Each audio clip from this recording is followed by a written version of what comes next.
Hi, this is Coach MJ back on the Real Mission Impossible show. Today, we're going to talk to an author. He's the author of Overcoming Impossible Odds, Steve Bottrill story, and other books, including his latest, Winning Every Day. How did he become a speaker? How did he become an author, and why? Well, let's let him unpack his story. Steve, welcome to the show. All right, thanks for having me. So, Steve, just as I understand it, one day you were getting ready to get married in a couple of months, and you had this terrible car accident, which spun you around into the snow, and you got jackknifed and ended up in the hospital. They thought for sure that you're going to have to donate your organs. You were done for. You're in a coma and never coming back. And here you are. So thank you for coming. Thank you for being possible on the Real Mission Impossible show. And you're the perfect guest to tell us about how you had the mindset to fight your way back, to learn how to walk again, to learn how to talk again, and be with us here today, inspiring us all. Thank you. So to get right down to it, yes, I was in a horrible car accident, passenger in a car. I was going home to put the finishing touches on my wedding. We were T-boned directly where I was sitting, crushed the car. They don't know what happened to me, and I ended up being in a coma. They tried to revive me plenty of times, give me the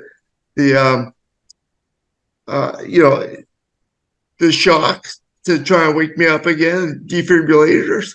But then I ended up being in a coma, and my parents were asked by the doctors, would you like to donate his organs? Because he's not going to come out of the coma. He's going to live on machines his entire life. He'll be stuck in the hospital. And, for one reason or another, I won't give the book away about why they actually didn't operate on me, but they were just about to, and something miraculous happened. And the crazy thing is about all this, I could hear what was going on. And, they were telling my parents, he'll never be 100% again. He'll never be 100%. He'll probably won't remember who you are. He'll never talk again. He'll never walk again. He'll, everything. And for some reason, I heard that. I believe a lot of people in a coma also hear things. And something inside me, I don't know what it was, where I got that strength, but refused to accept the fact that I would end up like that. And I kept saying to myself, I'm going to be better than 100%. I'm going to be better than 100%. I'm going to show these people. And when I did come out of my coma, that drive was still there. I don't know where it came from and how I was able to hear these things, but it happened. And like you said there, I had to learn to walk again, talk again, see again. You can notice my eyes still messed up. I had a trach in my throat. So, machines would keep me alive. I have many scars all over my body from the operations they did. And I just kept coming back, and they were amazed that my resilience and my drive to come back. And when I eventually learned to talk and walk, I would always tell the nurses every day, I'm going to be better than 100%. I'm going to be better than 100%. And they would say, well, Steve, no one gets back to 100%. 1 in a million make it back to being 100% again. And I said, well, I'm the one. I'm the one. You don't understand. I'm the one. I am that one. And I don't know where this drive came from or how I had it. Maybe it's from my upbringing of always wanted to push myself and always, being the underdog. But that I had an incredible drive, and it took me years to learn to do everything again, to speak again, to speak in front of people, to socialize. But you know what? I went back to school. I went back to university where I was not given all the credits, even though I was just about to finish. They said, well, you still need to have 2 more credits. And well, I had to learn to read again, had to learn to write again. And how am I going to do this? So, I thought of different ways. So what I did was I couldn't remember things, right? So I would take a tape recorder. Back in the day, you take a little tape recorder, put it in front of the class, let the teacher teach the lesson, and then I would record it, go home, listen to it over and over and over and over, drill it in my head, write massive notes best I could until I understood it. And eventually I ended up passing all those classes.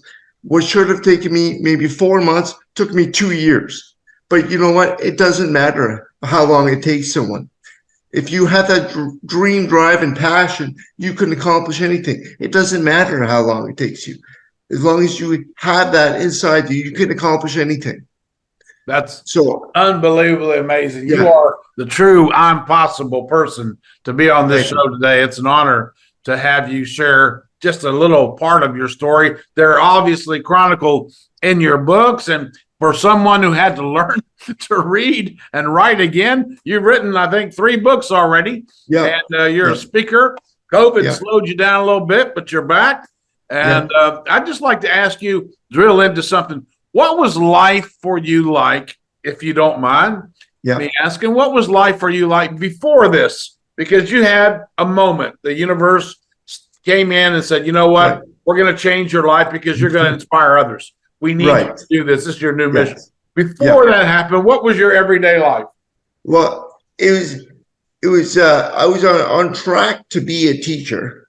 Okay. I was going to university at the time, but prior to that, I was into playing sports, a lot of soccer. I played a lot of soccer, but all the way growing up, I was always the shortest, smallest kid around.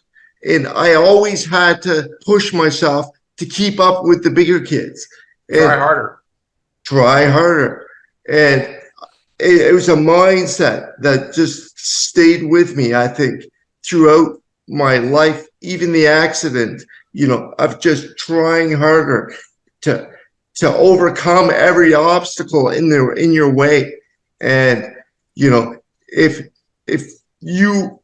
you believe you can do it and you have that drive, nothing is going to stop you. You can accomplish anything you want. Just never give up. That's the key word here. You just never give up. So you had, your own preparation for adversity. I guess what I hear you saying is you always had to just put a little bit more effort into everything because you were a bit smaller than some of the kids. And so therefore that gave you some rudimentary fundamentals to be able to overcome an obstacle, to get up a hill, to cross the next barrier, etc. But really, Steve, in the nicest way, nothing could prepare anyone for what you had to go through. And when those nurses told you that there's a 1 in a million and you said you're the one, there's no way they could ever believe that you would be sitting here today on this show talking about what you've done in the past tense. Isn't that just awesome?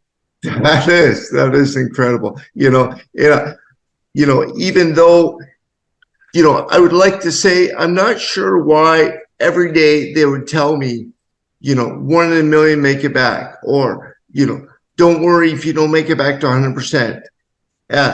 Now, they were either trying to self-motivate me so that I would not give up, or they were helping me not go into a depression in case I didn't reach that goal, because they have seen it, like they said, a million times, and no one does it. No one does it. But, I had that drive, and they, you can't measure somebody's spirit or somebody's own personal drive. People can look at you from the outside and judge you, but what they don't see is what you have on the inside. Yeah. So, folks, if you're not watching this on YouTube TV on our channel, and you're listening to this as a podcast, Steve has an injury on one of his eyes. It's not quite regularized itself, and he continues to be functional and get out there and do everything. And I just have a question for you. What was it? This is not for you, Steve. This is for our audience today. Okay. What was it that you thought about last week that you just thought it was terrible? What was it that you just thought last week you just didn't know if you could put up with it again or get through another day? Whether it was a weight loss program that you thought you could join, or whether you had some vice you were trying to correct or get into the gym, or somebody was upsetting you, or your boss was cranky, whatever it was, if you think you had a bad day, I ask you, put yourself in the shoes of our guest today, because Steve Bottrill was on his way to get married in 2 months when his life was turned around by this terrible accident. And by the way, I understand the car was half the size and that they had to pry you out and fly you to a specialty hospital just because they didn't even know that they could keep you alive. Yeah. And here you are. You're a miracle, Steve. Thank you. I'm so grateful to have met you. We knew that we found you and we said, okay, we're going to get this gentleman on the show because he is a miracle. And with his books that he's written now, and one of them, of course, you've centered on faith, which I think is really important, because anybody who's ever been through any adversity who claims that they've done it alone and stand on a mountain victorious has missed the point. We don't do any of this by ourselves. And when you're able to tap into the faith, which has been all around us from the time we were born until today, and continue to do that, you hold out a lamp for yourself and you light the way for others. And that's what you're doing, Steve. Tell me, as a teacher, as an inspiration as a teacher, now that you're doing this, of course, you're probably being invited on more podcasts and more public speaking to inspire others. What's on the horizon for you now, Steve? Well, it's trying to get on a lot more podcasts.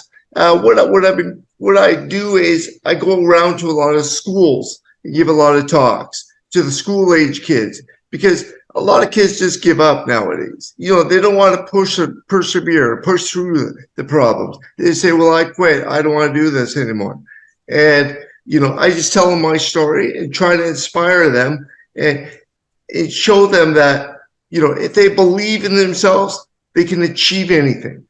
And that's my big saying. If you believe, you can achieve.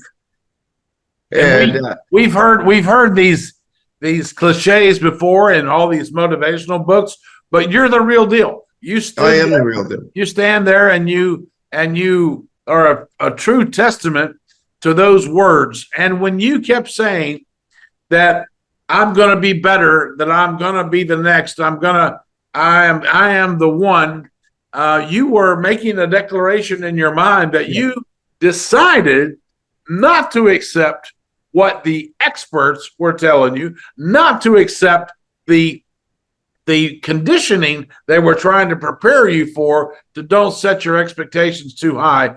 You made demands on yourself through your faith and through your personal inspiration. And that's what drove you through to be able to face all those odds and be here today with us. Yes, that's right. I agree.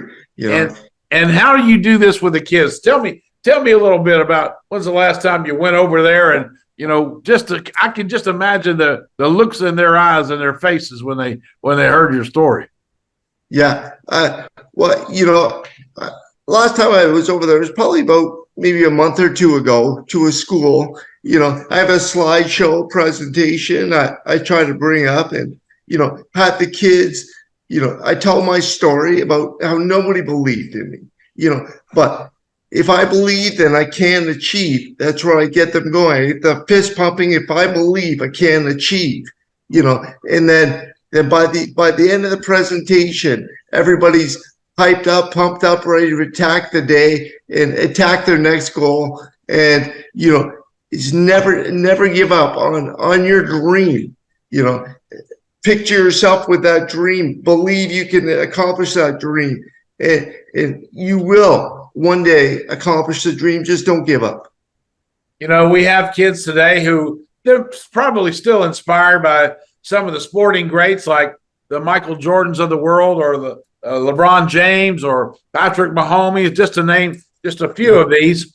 Yeah. And so that's what kids are kind of looking at today, and how much they pay for their sneakers and what's the rap song. But what they're not understanding until you meet them, until they get a chance to know more about you, is that everyone has adversity dished out in unequal measures to them at different times of their life. Mm-hmm. And by helping kids today understand that, something's going to be difficult today. And guess what? Decide, are you going to let difficulty stand in your way? Or are you going to be that much closer to where you want to be? They need these kind of messages, and they need role models like you, Steve. Thank you. Yeah. So tell us now, what when you first got your first book, The Overcoming Possibilities, did you get a chance to be on stages with that book? Because you were kind of interrupted by COVID. That was like off limits for people to come listen. Yeah, that's right. Well, see, I probably did about, I'd say 4 or 5 presentations, got in front of people and told them my story, Overcoming Impossible Odds, the Steve Bottrill story. And then I had maybe five speaking arrangements lined up. And then, through different schools, different colleges, different groups, the library, everything, it really got momentum going. But then obviously COVID hit, shut everything down, and then it just put a stop to all my presentation. And there you were with more adversity, as if that's right. You had not had enough before, and here you were, the comeback kid. You're getting ready to get back on track, and again. Right. But luckily, one of the newspapers around Chatham, where I'm from there, Chatham, Ontario, heard my story, knows about the book and how it was interrupted by COVID. And then he wrote a nice article where I was in the paper again, the Chatham Daily News. And then it just, I had an onslaught of sales again, and people hearing my story. And, and that's how it got going again. And,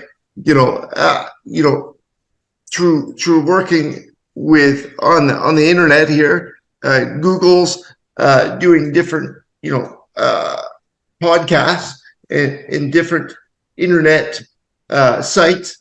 I was able to kind of start up again.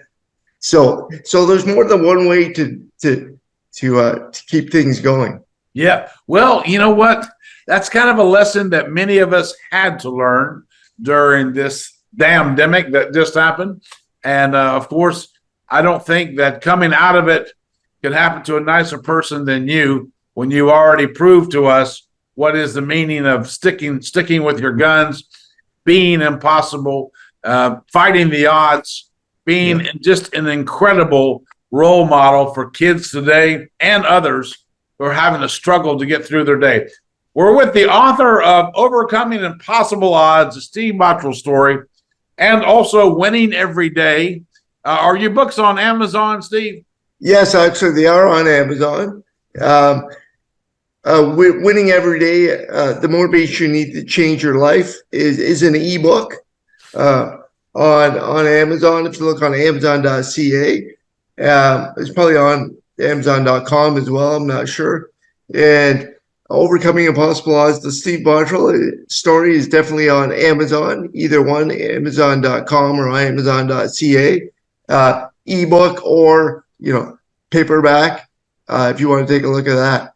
Well, we're going to put those up. Our team will put these books up here in the episode for those of you that want to catch us on our YouTube channel. It's Coach MJ on YouTube, and you'll see us on the Real Mission Impossible show there as well. Listen to the podcast. So I want to thank you, Steve, for coming on the show, sharing a tidbit, because we don't want to give too much away. We want our our listeners to go out there and get this book and start motivating themselves and know that anything is possible when you know that I'm possible is for real. And Steve, you are the real deal. Thank you so much for coming today. Thank you very much, Coach.